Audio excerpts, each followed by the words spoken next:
Welcome, everyone. I'm Andrea Jung. I am a Just Capital board member and the CEO of Grameen America. I'm really excited to be here with you all on Giving Tuesday. Over the next 24 hours, people all around the world are going to come together to really celebrate generosity and how they can make an impact on our society and the world. This year, Just Capital is focusing on a just future, highlighting members in our JUSTGen network, which is our community of young professionals who are really soon to be the business leaders of tomorrow. And what do they envision as a just future?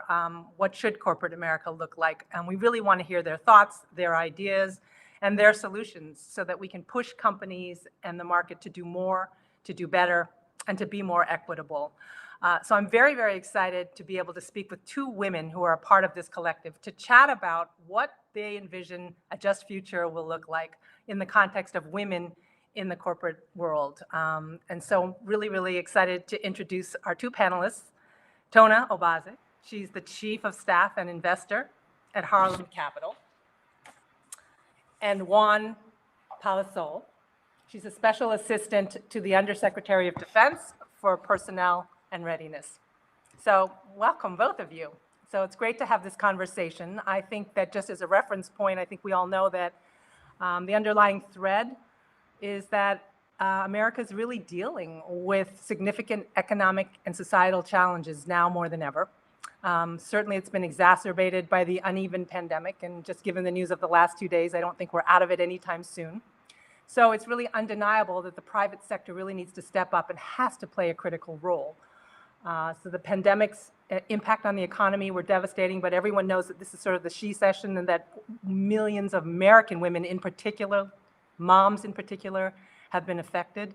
And of the 928 largest public companies we tracked last year, only 12% have over 35% of women on their boards. 21% of companies reported conducting pay equity analysis. 14.5% only offer dependent care, and fewer than 42% offered paid parental leave. So I think we know the narrative, we know the challenges, and really look forward to just hearing the two of you and your thoughts. So I'll just open up by asking both of you, maybe Tonna, you can start. What do you think companies should be prioritizing now? How do we best accommodate women in the workforce, and how are you viewing this? Well, thank you so much for having me, Andrea and Juan. So great to see you as well. It's wonderful to get with Just Capital, especially on Giving Tuesday, as we take a step back and really think about how we support a just world, which includes a just workforce and a just working experience. I think in terms of how companies should be prioritizing women, to take a real step back, the world has changed in 2020 and continued through 2021.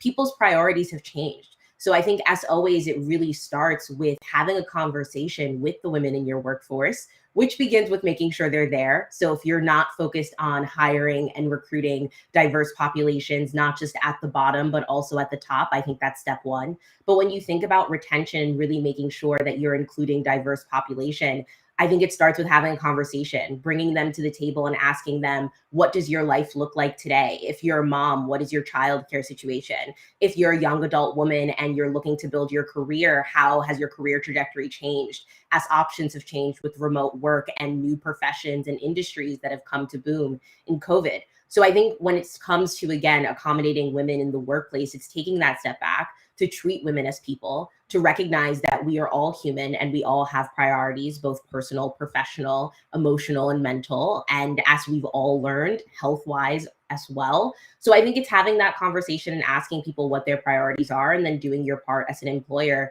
to engage them and making sure you're supporting them in and out of the workplace, whether their workplace is in their home now or whether it's still in an office. And just Tonna, from your own experience, is this something that people aren't doing enough in terms of just asking the questions, or is there something that you've experienced yourself that you can share? Yeah, I think people are always trying to do their best to put themselves in the shoes of other people, especially after 2020. I think 2020 was a hallmark year for empathy.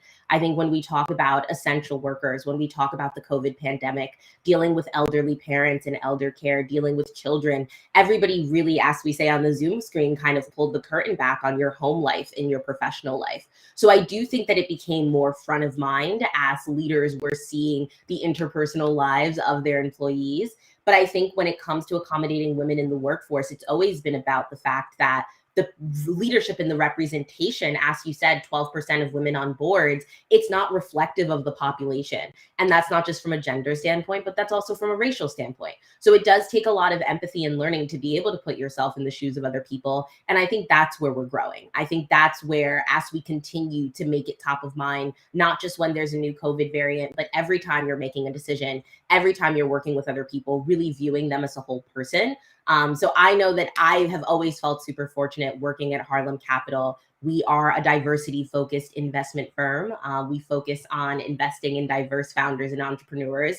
And it's really great when we meet founders of color and they can look at us as investors of color and know that we've shared those similar experiences of being the only ones in the room. And I think that we have those conversations in solidarity. And this is why it's important for there to be numbers about how we advocate for ourselves, but also how we make sure that we are being participants and contributing to the change that's happening industry. But yeah, I think that when it comes down to examples of what I've experienced of the best accommodation, it's that community comes in numbers, and it's through surrounding other people with diverse populations that are similar to them and then bringing them to the table. And again, having conversations about what do you need as an individual rather just collectivizing a group.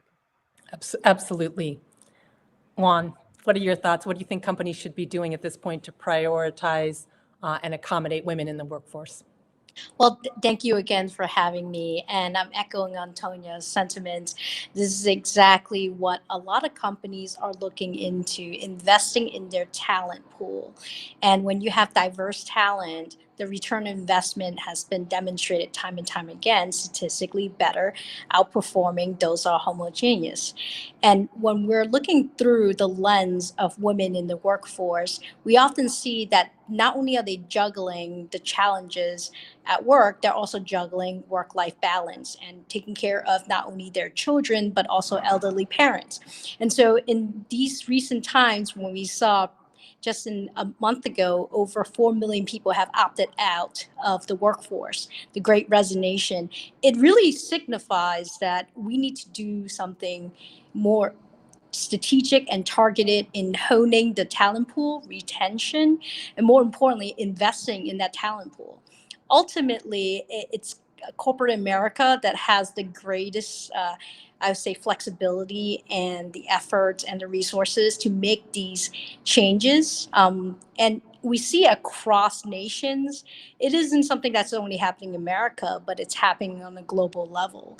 And so we see the opportunity here to really invest not only in the childcare policies, but also more importantly, equitable pay and investing in the collection of data and metrics. That's ultimately going to drive and inform the leadership.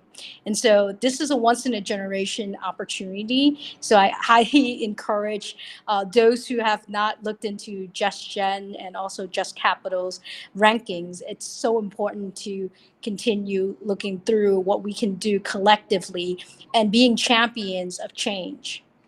Absolutely. I couldn't agree more. So let me just follow up on that one and just say, companies have traditionally siloed issues, their women employee issues or their Black employee issues or LGBTQ issues. I think that we've got to move past this old approach. So how do you think companies could benefit from taking these sort of siloed lenses and totally integrate it across all core strategies, and I'm thinking that we really need to see the ability to benefit from it's the overlap. I mean, these are not just, small networks that everybody is sort of checking the box to make sure they quote, listen, because it is a different moment, certainly from not just a narrative point of view, but from a commitment and strategic imperative point of view. Absolutely. And so when you have employee resource groups that are doing amazing things, focusing on retaining that talent, but also proactive in forming leadership, what are some of the gaps that can be improved upon? It's so important to not only bring in all of these groups together, but allow them to cross-collaborate and come up with the ways to build a more collaborative framework.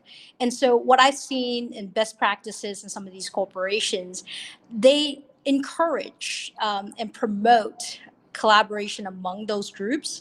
And so when I was working with some of the banking institutions focusing on veterans initiative, military veterans who are now serving in corporate America, we oftentimes would encourage having a speaker and the theme of diversity inclusion. And when you look at the population who have served, we're fairly diverse because we're a representation of the American population.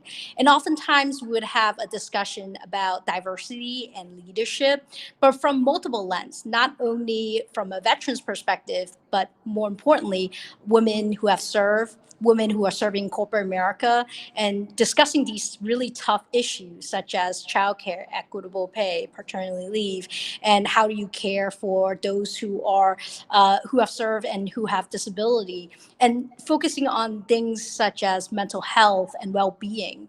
I mean, these are the investments that companies are already putting forth, and I think it's more important now than ever to better align their resources and to help HR professionals as well as these employee resource groups, champions, sponsors, and leaders to find ways to really hone in on what they can do better moving forward. Because someone such as myself, I am a military veteran, but I'm also a woman of color, and I'm an immigrant. I'm a mother. I'm a daughter. So it's important to recognize our uniqueness, but it's also understanding how we are intersectional and we cross paths with so many others. And it's the community, it's the commonalities that brings us together. Absolutely. I just want to turn for a second, Tonna, to investors and maybe get your point of view on it, because just a little bit of context. I mean, you are the next gen, and I remember, though, as someone who was a public company CEO, several decades ago, just this concept of ESG, the focus on proxy voting, it didn't really exist. I mean, it was just shareholder value. It's not stakeholders. I mean, that really was the name of the game. And I think it's encouraging.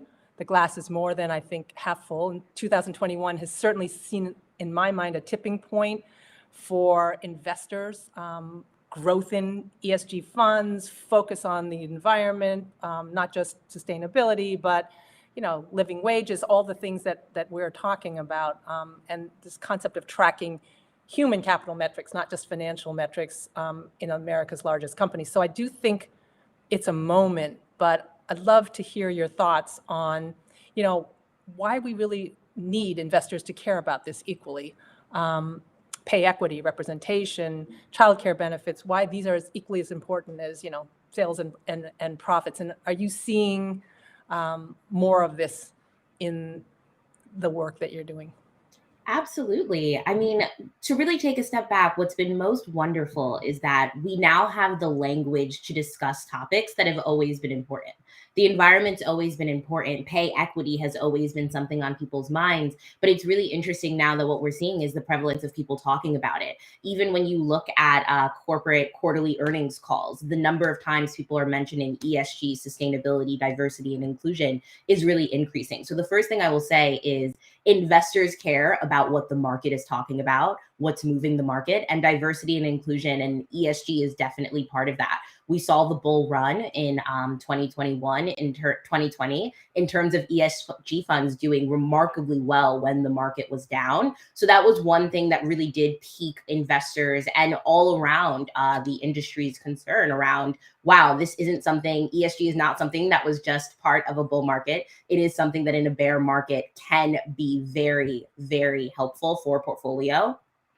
But I think as the world started to change with COVID, we took a step back and we saw that as much as the environment was in play, also that S of social really came into the front seat. And people started to think about not just how they're making money, but also how they're contributing on a positive or a negative side to what's happening in the world. And customers started to really care about that. I think one of the biggest markers of it was Just Capital's own corporate response tracker around COVID, and really being able to delineate the people who were shining and supporting communities that they were a part of, whether it was through giving PPE or giving gear, and really the people who were struggling, whether it was from supply chain shortages or whether it was from negatively harming a community in a way that was unintended. So all of that to say, when investors take a step back, they're going to care about things that impact the bottom line. Pay equity is going to impact you from a talent perspective, but also from a reputation perspective. When it comes to representation, once again, that reputational risk is coming up of, as the world continues to hold these things, not just as preferences, but as standards, to say we want our leaders to reflect the world around us. Are you going to be a company that's left behind as the demographics of the world begin to change? And then when it comes to childcare benefits, I think that we've seen, once again, it's about the intersectionality of humans and talent. As Juan was talking about, we are not just one identity. We are mothers, we are fathers, we are children of other people, and we are brothers and sisters. So I think as we are all part of these communities, and COVID, again, really just helped people shift priorities, it is really important to people as they're choosing their workplaces and their professions, and even as we see the impact on productivity. So all of this to say that investors care about ESG issues because they are the same issues that are affecting the bottom line, the profit that they've always cared about for their stakeholders, but they want to make sure that they are going to be a company that's going to be around in 100 years. And that means caring about climate considerations. It means thinking about how you're going to support communities that you're part of to be a collaborator. And it means thinking about your governance and making sure that your organization is going to test the new standards of time as we evolve.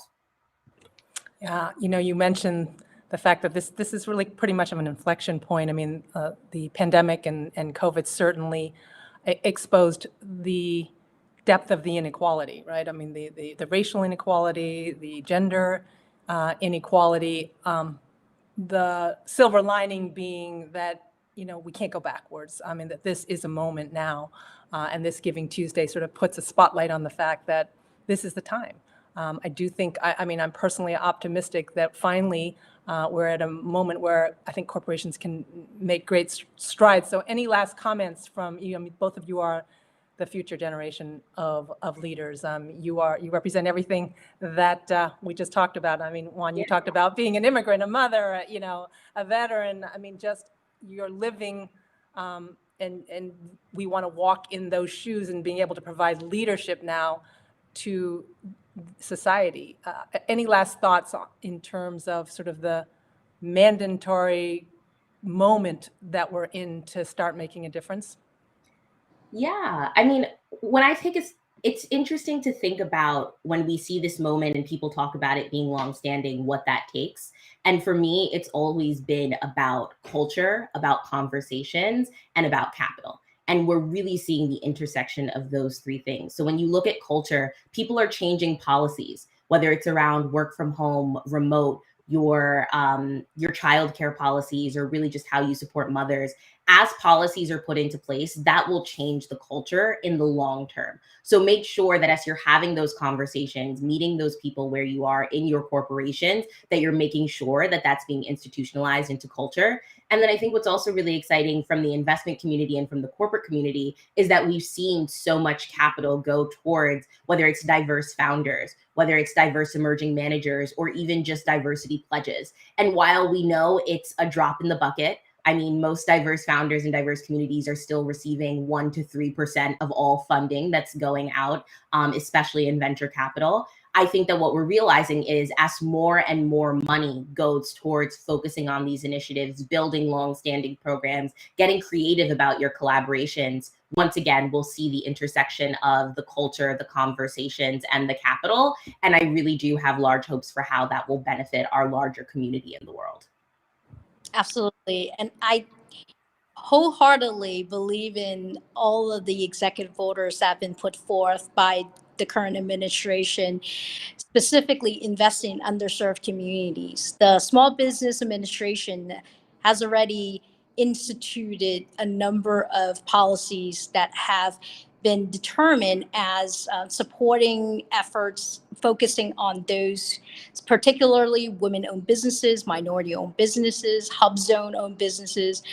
and how to really leverage this population to build back better and be the backbone of America. So as corporations are investing in this space, especially with ESG, it's so important to actualize the billions of dollars that the federal government is putting forth to support these communities.